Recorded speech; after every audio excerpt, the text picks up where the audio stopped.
Okay जी, अस्सलाम वालेकुम everyone. आज मैं आप लोगों को बताऊंगा इलस्ट्रेटर की कुछ प्रो टिप्स। उनमें सबसे पहले फाइल में जो एक्सपोर्ट का होता है ऑप्शन का आगे शॉर्टकट भी है, वो भी हम इसे यूज़ कर सकते हैं, कंट्रोल आल्ट ई। जैसे हम इसे प्रेस करेंगे ये हमारे पास ये इसका एक्सपोर्ट फॉर स्क्रीन का डायलॉग बॉक्स आ जाएगा। इसी तरह अगर हम ट्रांसपेरेंट अगर एक ग्रेडियंट बनाना चाह रहे हैं तो वो हम एक शेप लेंगे इस तरह से कुछ, और उसमें ग्रेडियंट डाल लेंगे कोई सा भी।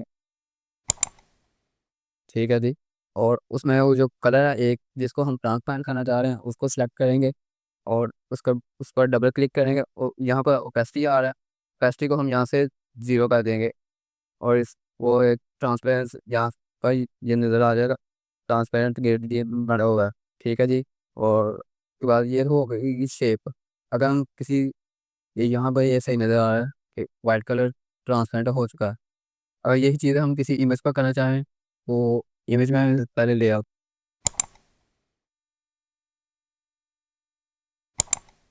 इमेज को कॉपी पेस्ट इस तरह का सीन इमेज में करने के लिए हमें इस पर लगाएंगे, एक रेक्टेंगल लगाएंगे पहले, और इसमें हम डालेंगे ग्रेडियंट सिंपल वाला। और इसको इसका हम पहले एंगल सेट कर लेंगे जिससे को तरफ इसको रखना चाह रहे हैं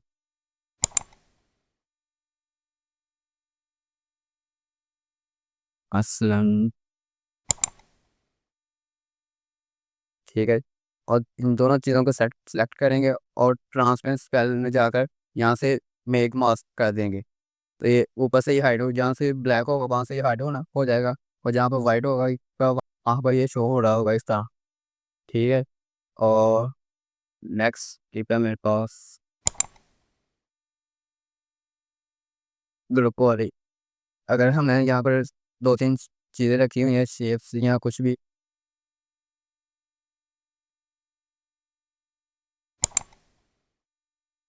और इनको मैंने सिलेक्ट तमाम को सिलेक्ट करके क्लिक करके ग्रुप कर दिया होगा।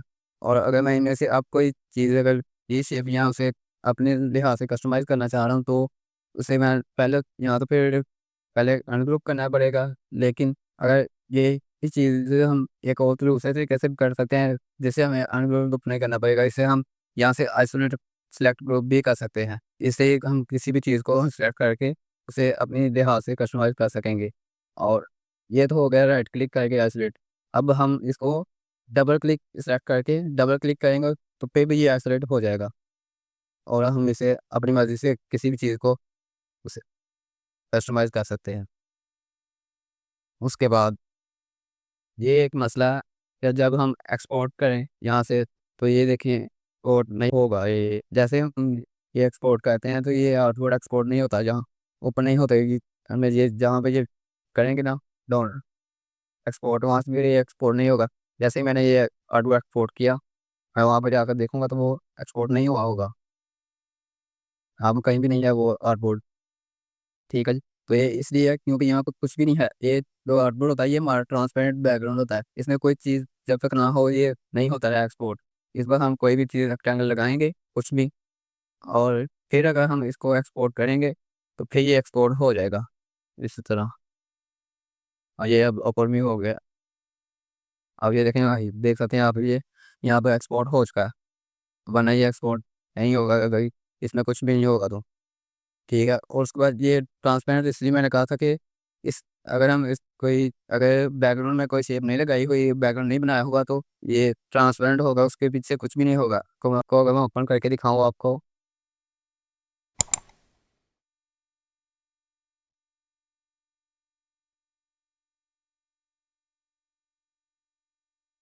तो आप ये से देख सकते हैं कि ये सिर्फ इसके पीछे वाइट जो बैकग्राउंड था हमारे आर्टबोर्ड में वो हमें यहाँ पर नज़र नहीं आ रहा, क्योंकि ये वो ट्रांसपेरेंट होता है। इसलिए अगर एक मिनट यहाँ से हम इसका व्यू भी चेंज करके देख लेते हैं।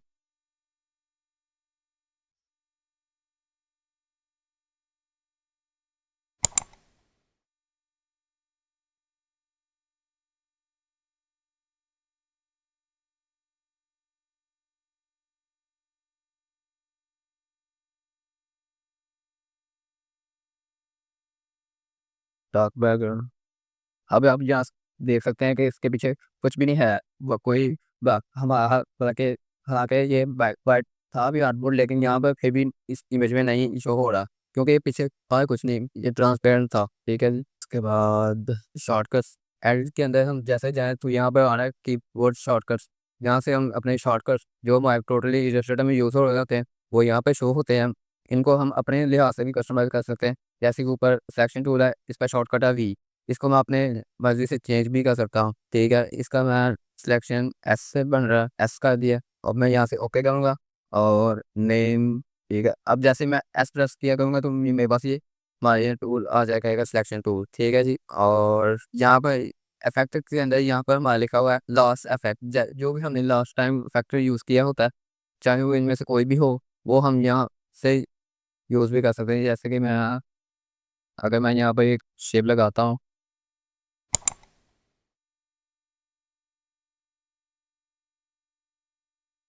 ठीक है, इसको तो मैंने कट लगाया और ओके किया।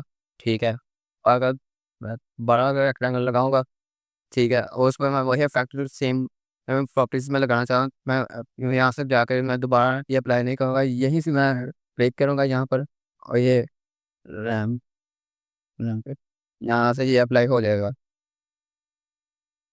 ठीक है, अब ये हो गया। ठीक है, पहले मेरी रैम फुल थी इसलिए नहीं था ऊपर। ठीक है जी, अक्सर आप लोगों ने इमेज देखी होगी, वो लेटर लिखा होता है कोई ना कोई, PN या कुछ इसी तरह से, तो उसके पीछे से वो डेप्थ उसकी बड़ी हो गई होती है, तो और उसमें लाइंस बनी होती हैं, वो अफेक्ट मैं आपके को बना के दिखाता हूँ उस तरह का। ठीक है, टेक्स्ट टूल लिया, कहाँ पर लेटर सी देखते हैं, इसका हम फॉन्ट चेंज कर लेते हैं, ये रख लेते हैं।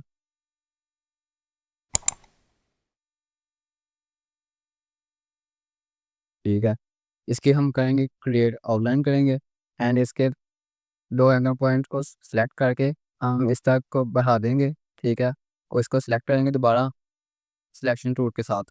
पहले इसमें ना हमने ग्रेडियंट डाला था, वो मैं भूल गया, यहाँ से हम इसमें डालेंगे ग्रेडियंट। इसको हम यहाँ तक से ऐसे कर लेंगे, और अब हम जाएंगे इफेक्ट्स में जाकर पिक्सलेट में जाएंगे, और ये ऑप्शन सेलेक्ट करेंगे, और अब हम लगाएंगे यहाँ पर लाइंस। ठीक है जी, इस तरह। ठीक है, अब हो गए। अब हम यहाँ पर कोई इमेज ला सकते हैं अपनी इमेज।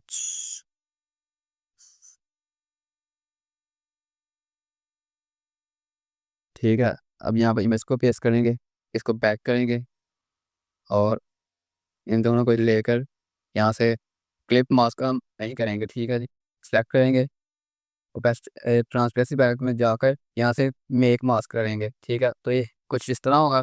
बाद में हम नीचे इन्वर्ट, इसके ट्रांसपेरेंसी पैनल में नीचे इन्वर्ट मास्क का ऑप्शन है, उसको हम चेक कर देंगे तो ये कुछ इस तरह का आपको व्यू मिल जाएगा। ठीक है जी। उसके बाद शेप बिल्डर एक टूल है हमारे पास, ये अब अक्सर हम यूज़ कर रहे होते हैं, तो हम जैसे किसी भी शेप को यूज़ इस तरह करते हैं, सेट करके हम पहले यहाँ पर जाते हैं, शेप बिल्डर को सेट करते हैं, फिर यहाँ से हम इसको इस तरह कंबाइन करते हैं। ठीक है, तो ये हम काम ऐसे भी कर सकते हैं, हम शिफ्ट एम प्रेस करेंगे तो हमारे पास में वो टूल आ जाएगा, शिफ्ट एम प्रेस किया, ये हमारे पास ये टूल आ जाएगा, हम इसको इस तरह कर सकते हैं, जोड़ सकते हैं अपनी शेप को। ठीक है, यहाँ पर हमारे पास एक पैनल होता है सिंबल का, इसे मैं यहाँ पर ले जाता हूँ। सिंबल्स का है हमारे पास यहाँ पर टूल्स है हमारे पास दिए गए हैं, सिंबल्स को यहाँ पर कंट्रोल कर रहे होते हैं। सिंबल सेपरेट भी है हमारे पास, पहले मैं एक सिंबल यहाँ पर बना लेता हूँ, ये मैं एक स्टार लिया। ठीक है, उसमें मैंने कलर कर दिया, अब इसको मैं ड्रैग करके सिंबल में पेस्ट कर दूंगा, एंड यहाँ से ओके किया तो ये मेरा एक सिंबल ऐड हो जाएगा। तो जैसे ही मैं स्प्रे टूल लेकर यहाँ पर स्प्रे करना स्टार्ट करूँगा तो मैं वो स्प्रे करना स्टार्ट कर देगा जो मैंने यहाँ से सिंबल सेलेक्ट किया होगा। ठीक है जी, और उसके नीचे टूल्स एंड इसी को अपने लिहाज से कस्टमाइज़ करने के लिए टूल्स दिए गए हैं, जिस तरह भी हम इसे चाहें कर सकते हैं। ठीक है जी। नेक्स्ट, जब भी हम कोई शेप बनाते हैं, ठीक है, इसमें हम अगर चाह रहे हों कि ये हमें यहाँ का पार्ट एक काटना है, तो हम सीजर टूल से अक्सर काट रहे होते हैं, इसको हम सेट करते हैं, यहाँ से क्लिक करते हैं तो ये फिर जाकर ये ज़्यादा ज़्यादा एंकर पॉइंट बनते हैं। ठीक है जी, ज़्यादा हो जाते हैं वो। ठीक है, और यही काम हम इस तरह भी कर सकते हैं। सेलेक्ट डायरेक्ट सिलेक्शन टूल लेंगे, इसको सेलेक्ट करेंगे, तो ये ऊपर हमें हमारे पास ऑप्शन आ रहा है, cut part at selected anchor point. इस पर एक बार क्लिक करेंगे तो ये एंकर पॉइंट हो जाएंगे इस तरह। अक्सर हम किसी पोस्ट फ्लाई या किसी भी डिज़ाइन में आइकॉन्स अगर यूज़ कर रहे हो तो वो हम गूगल से लेकर आते हैं और उसे यहाँ पर आकर पहले ट्रेस करते हैं, फिर बनाते हैं हम, उसे हम ऐड करते हैं। जैसे कि मैं अभी एक आइकॉन ले जाता हूँ, ट्रेस।